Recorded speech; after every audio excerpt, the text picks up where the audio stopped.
All right, y'all. I had to take a break, so different spot for me at a different time.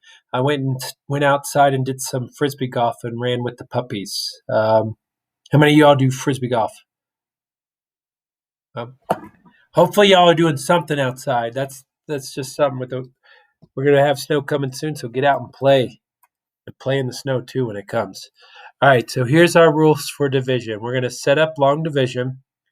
Um, so we have our number on the top is gonna go inside the long division bar, and the number on the bottom is going to go outside the division bar.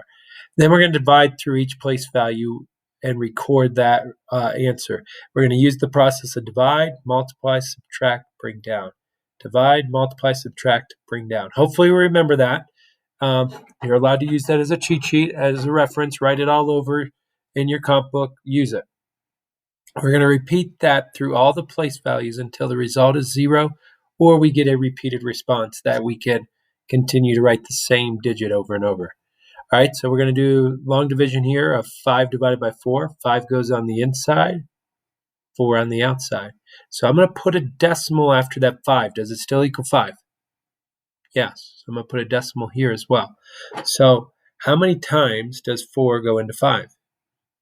1 time. 4 times 1 is 4. We can get 4 to fit inside of 5 with a remainder of 1. So now, after that decimal, we have this 0 here. Is it still equal to 5? Yes. So really, we have an infinite amount of zeros we can continue to bring down. And we're going to do that until we get a result of 0, which in this case we got 1, so we need to bring 1 down. So then we say, how many times does 4 go into 10? It's 2. 4 times 2 is 8. I'm going to get you all some multiplication charts so that you have some of these multiplication facts to reference. But 4 times 2 equals 8.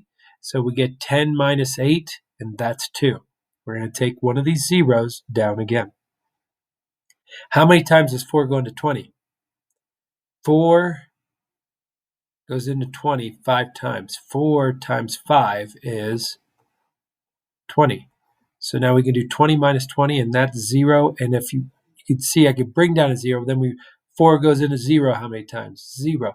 And then we just continue to write zeros because we repeat that process, right?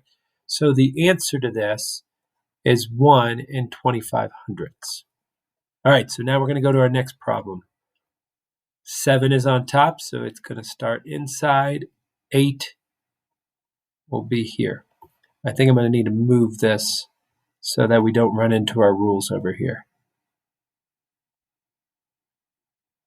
All right, great.